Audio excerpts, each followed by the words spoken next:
Singera kujja kusanga musanvu ile bigera lukusasunawo nawe kwagala konzi singanye dikacho ne mugamba ndikusawo nawe ngendo nsomuza lende kukume ku office oye ndagenda kutegera kule ya unezo mkono atude bude wewe ngamba mwenda kutegera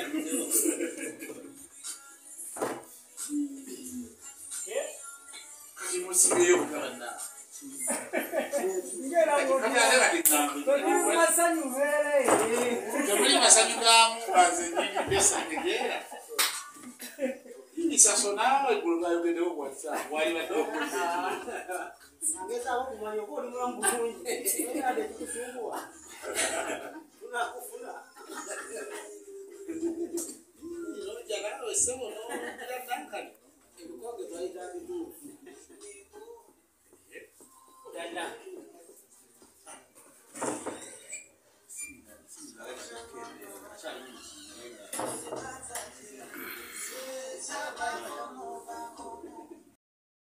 kulaba Mr. Bazira Tone mazima atwala omukisa kuno amanya genze Lawrence Chuko na kola wa MC mikola ejenjawulo omukisa kuno omuntu eyakumpati bamita Adela naye nga ndi mu timu ezenjawulo Mr. Tone temanyi pesenzo kubo kyakijjukira beyawe esebo atwala omukisa guno tufune esala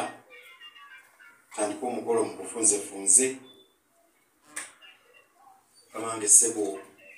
badde kusaba esala ojja kugituwa labe ekinaaba kidda ku maaso amen sibe tuwambeke tusabe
muganda wange okuvale twakwatagana kiba kinkwatako butereevu era bulaza abadde yeebuuza bakutadde batya mbino namugamba kimunduma kyonna nga kikwata ku mbazira nga si kibi ekyo nja kikola ye nja kubeebaza mulina omutima gumunda ze tulina ebibiina bye tubeeramu batiimu ze tulaba oli n'akulaga nti bakuliko ate balina bye bakunoonyako nze nyina munabyabufuzi omu mukwano gwange ate nga lwoyo wange namugamba twali mu miitingi ewe mu ddiiro ne mugamba omuntu atodde ne wegiba mitwalo 5 n'agikuwa oyo yakwagaliza akalulu ebyaddala naye omuntu akugamba nti nkuwagira ng'ajja wano n'akugamba mpaayo omutwe tugende tunoonya akalulu mugobe ne mulujja lutalinya kati kino kye mukoze nga mbazira si yakitaddemu ssente ogwo omutima buli alina kyatodde n'akiteekamu ogwo omutima ogwaddala omuntu akwagala nga kijja kuti omuntu ne bw'atoola omutwalo naye ng'avujje mu nsawo ye yagukoze nze nkibeebaliza mwebale nnyo mwebalire ddala amannya agange nze Sempijja Godfrey mazima wa mazima meizimira ogula akawunga ako ng'okasanzeeko erinnya eryo oba onyambye ennyo okuba oba ontwala mu maaso mazima yenzo owakologi gadeni enabbingo bazira wetongoleza ebyennyanja mwebale nyimuwagira n'enkyengera mbasaba mukunge nkimanyi mwe mukisobola mwebale nnyo mwebalire ddala kikwateyo nnyo okusinga kiri mwebale nnyo sebo tuyanzeke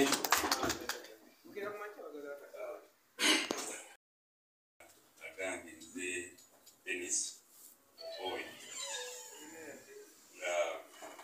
The director wa Arapex. I like this. Company eyo olunaku olwaleero izo gambe efuuse ki olw'amaanyi muganda wange Tony ng'ateeka amutuwa muwulira nga all the time nga atembeta Arapex dilatation ate nga Tony mu kampuni eyo akolayo ng'omwogezi era ye mwogezi wa Arapex dilatation. Si Arapex yokka naye tulina ne ebintu ebirala bye tukola naye tulina ebifo ebirala Platinum Municipal, Ojes Motel, Ziden Time Center, Ziden Contractors, n'ebirala ebijjaawo maaso ebitukola n'etuntu. So, in a special way njagala mbeebaze omukozi wange omu yajja mu office n'aŋŋamba ensonga zino nemugamba nti kati I don't know how prepared abantu baffe beetegese batya nina kye neetaaga okukola era ddala Tony kuno omukono gw'olaba wano sinaamu wadde n'olwata n'olwenda zibansabye kimubeeramu kyokka ne baŋŋamba oba osobola okwetulikirunge kyolaba wano maanyi ga bano abantu ba TMT. So TMT ndudde nga mbalaba bye mukola ku social media kiwona wonna njagala okubeebaza olw'okwagala muganda Tony. Webale nnyo mwebaze ddala naate ne Tony naye Mukama n'amuyamba nti Mukama yamuwa ekikula ekyagalwa. So I don't think he's somebody you would hate. Era oli bw'ajjanga alina kyagamba Tony osooka kuwakanya. So Tony, this is TMT. Eri ewalala tujja kubaako bye tukola naffe. Naye for this, let us enjoy eno TMT. Bali abalala gye tukolera ewala nabo bajja kubaako kye bakola olw'okwagaliza amazaalibwa amalungi. For this moment, let me take it to say happy birthday, Tony. Enjoy your day. Thank you.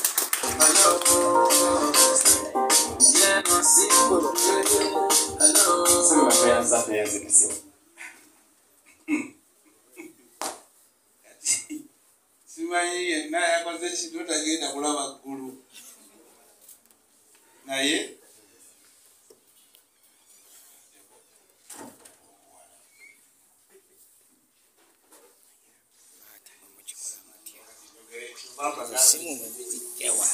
naye eddoboozi lirimu ebizibu ennaku zino mulimayise ligalumamu naye nsanyusa okubalaba yadde nzibu n'obudde mbadde linaku gye lina okubeera nga walala ebandeese kiyo n'omutiimu yaffe kiwalamba si kyekyo naye nga byonna bannange simanyi kati obaganira wadde n'okuba naye ebigambo naye kati eyo sirinaawo bulungi naye neeyanziza nnyo neeyanzeege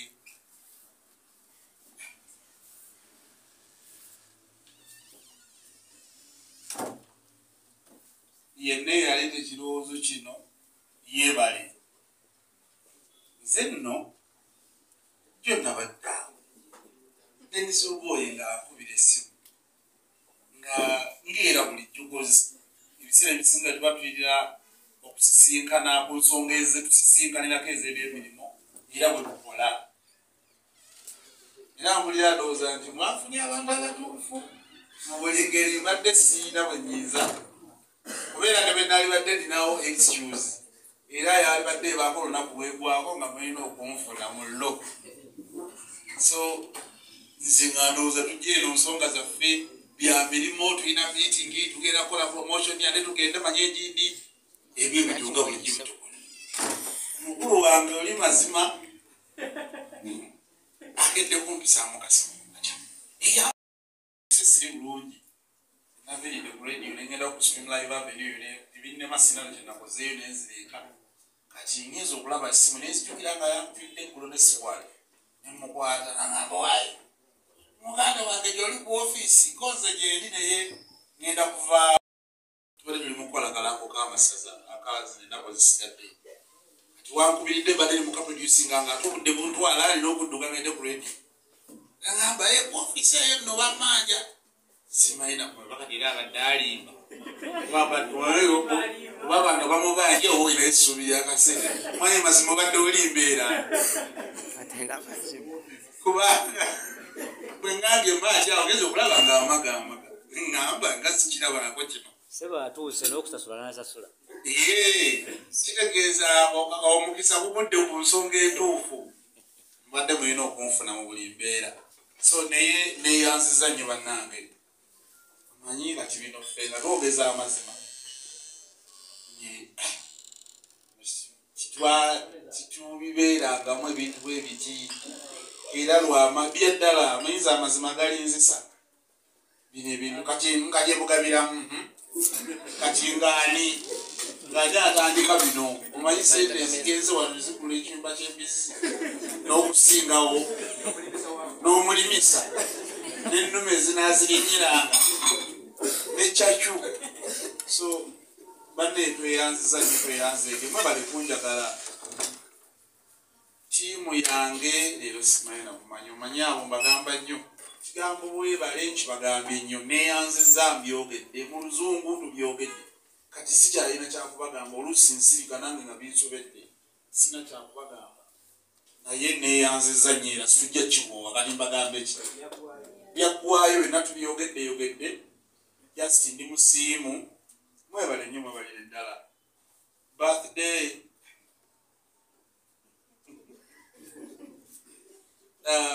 ebintu bya birthday ebyo nze ng'omuntu saabibeerangamu era sibiwa nnyo budde njagala okubategeeza era nze ng'omuntu seerinaako nteekateeka mu buufu obwo bya ddala neeremererwa naye oluusi nze kyenkola kubeerawo nsomu ku bantu abatini birthday yange njogera nnyo n'emyaka era nakati njibajjukiza ngenda kuweza yakosanca ebyaddala ya Friday ngenda kuweza emyaka 36 egyo kiginswaza kwogera ng'abantu abalala sijja njogera nina ensonga lwaki njogera ze nali simanyi ninandiweze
Baba.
Yes,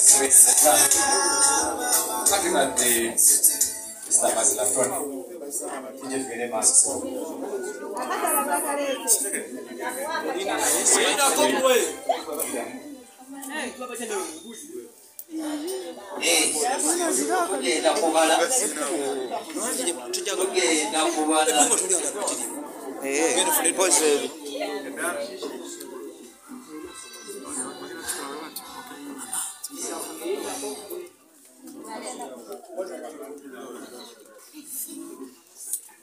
Consolation na kutepo moja juu kubanga keki na yesali. Waliwo abali kupatinga keki nazo kusali.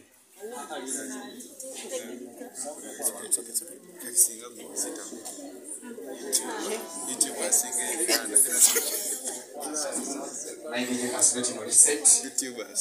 On a count of 10 to 0. Sembera muveyo.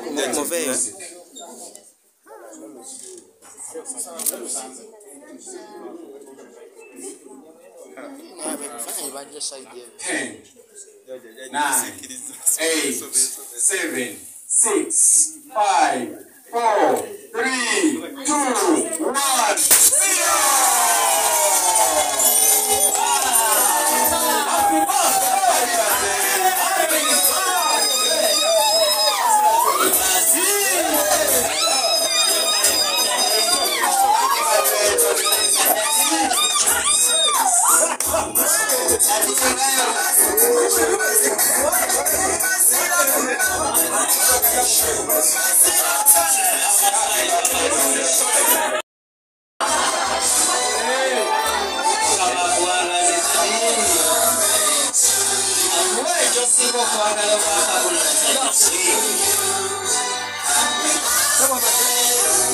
Happy birthday, Mazilatoni. Happy birthday,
naye mu byonna neyanzanyo neyanzeege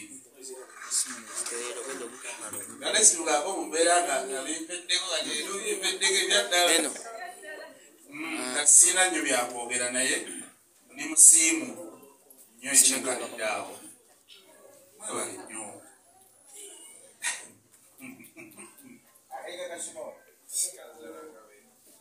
neyanzanyo neyanzeege bantu bange kino kyemunkoledde ndowooza buli muntu aba asaana nti experience ngeko naye oluusi ndowooza bigaana bugaana ng'abantu tebalina bantu bafaanana nga mmwe naye nze ndi wamu musaanye mmwe mbalina era nsaba munnyambeko mwekubire mu ngalo ku lwammwe neyanza nnyo neyanzeege munkozi obulungi obutagambika akawungeezi kano wetandalo ng'abateresi obudde balenda kubamba ebyo birala naye laba gye tuli naye neyanza nnyo neyanzeege sikyevuma nti olwokuba bibadde yina okukola ajja bikola enkya najja bikola enkya ku lwammwe kubanga ate kino kyekisinga kubanga si buli omuntu asobola okukifuna neyanza nnyo neyanzeege tmt famire y'amaanyi emu abantu bangi erina ne pulezidenti tiimu yokka erina pulezidenti tiimu yokka gye tulina erina pulezidenti ng'ate tali mu uganda ng'ali landani ate kyamaani waayo ye ali dubayi ali dubaaya so kakati ebyo binumira bantu si bya bulijjo na si bwe kiri so neyanza nnyo neyanzeege nemaati nobeera ku kintu kino nembeerawo nga mbukutanga tolakyo ŋŋamba sitegeddere tujja kwogeramu mbuulire kuba kati ensonga ng'eno ebaawo etya nentambulira buzibe bw'amaaso kkaka okuntuusa wano kuba ntuuse wano nze nga tuzze kwogera nsonga za bizinesi ng'era bamanyi yokomawo na ssente ebyeddala so naye neyanziza nnyo kimanyi nti mukikozezza mukwano ekyo nkyeyanziza nnyo nsaba nange katonda nnyambe lumu mbeere nga nina obusobozi nange mbenunuliremu ganuliremu basobola so olunaku lujja kuba olwo katonda ajja kuddamu atusinkanye naye mbeyanziza nnyo nga mukama waffe bwagambye alapextalandhesive eyo ninayo omulimu era ninayo ofiisi era tuka eyo nitandika okukulunga olugezigezi nakaligirawo nakatulekuni nakalwaki embizi eryawo so alapextalandhesive nga bwe kisiba mbagamba ku radio bituufu mwenna abali wano nkimanyi era ne bwe mba njogera ku radio mbagamba nnyo nti akwata mu ssente okuwaayo ayinza okuba siyali mu kuwulira naye gwawulira enamba ogiwandiika onogimutwalira n'omugamba owange boosiki waliwo ate kano akapya tonnakamanya bumanya so era nammwe nyongera mbasaba nga mbatuma buli gwowulira eyaga nti ekizimbe weekiri akisitudde ayagala kusiba tiles kunywero naye kati ekigambo tiles twakikwataganya ne arapex buli lwolowooza okusiba ekigambo kibeera kimu abeera arapex taladhesive era mwenna bali wano mbadde mbasaba oba olinawo owandiika enamba y'essimu eno oyinza okuba bwegisoma ku rediyo olusobeera otagadde toliiwo osobola okugiwandiika 0706 owandiika 6 not nowandiika 478 ojja kuba tukola odayo tugikuleetera wonna wooli mugiwandiise 0706 mwagisevinga 6 waliyo n'endala 0753 065 awo beera otulina bulungi nnyo nga tukolera delivery yo wonna wooli abazaadiweya ebyo byonna tubikola ekintu kitambula bulungi then Streamlive Avenue nayo gibagamba ekya neggulo era nayo mbadde mbasaba buli wosobodde okusaasaanya obubaka butuuseewo ogaye nti ekampuni yokka eri e Kampala ekola ebintu bino ng'ebikolera ddala si kugezaako si kweteteekanya ebintu bya ddala tiimu eri okukola emirimu egyo mu butuufu bwagyo ate mu budde kubanga twagenda okujja mu bizinesi twamala kukola research ng'abantu abasinga bagenzi basumbuka n'olw'obulango obulwisibwa ne balema okubiitinga deadlines n'ebirala ebiringa ng'ebyo so ebyaleeta Streamlive Avenue eyo tugitandikawo mpolampola era mubadde nga mugiraba ekuze mugiraba negenda yonna twagala mubeerewo nga mugiraba kubanga yaffe si weewaawo era wetuli emakindi awo kuba eridde ebuziga babeetaaza ensonga zonna mikolo okukwata ku ntambi ez'ebijjukizo kuba bifaananyi ebya bulijjo ebyabantu sekinnoomu studios gye ziri wategeke bulungi bw'otuukayo naawe okiraba nti weewaawo so essimu ngibaawe nayo temugirina buli nsi egirina kati awayinza okuba yatwegaseeko leero Essimu ya Streamline Avenue eri 0753 80 28 nga bakuba ebifaananyi ng'olabikira ddala ng'omuzungu ne wo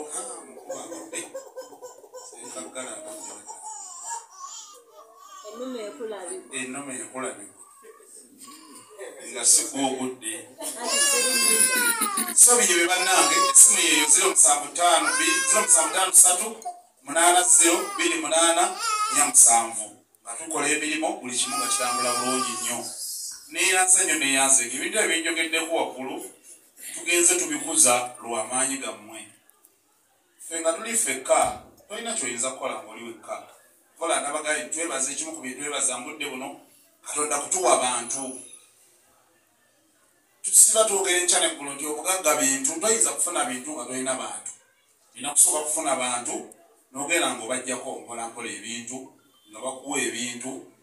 naawe n'olyoka ogaggawala kubanjifa obugagga tutegeeramu kubaamu nakasente kyokka era n'akasente toyinza kukafuna ne bwoba okalonze mu kkubo nkaagudde aba yakasudde aba muki so tulina okuba n'abantu mbeeyanza nnyo mbeeyanzege bantu bange mwebale kutubeererangamu n'okutufuula ab'ebbeeyi Streamline Avenue team yonna gye tukola nayo tweyanziza nnyo tweyanzege wedda mubalengera wano emirimu bagikola Streamline Avenue eyo wetuli tutambula mwongere okutubeereramu gwonna woolidde kakubye nga boogera ku nsonga services zetugaba owaayo buwi namba ya ssimu eyo ebisigadde ojja kuba gw'obuga okukoze beeyanziza nnyo beeyanze Papa tuyanze speech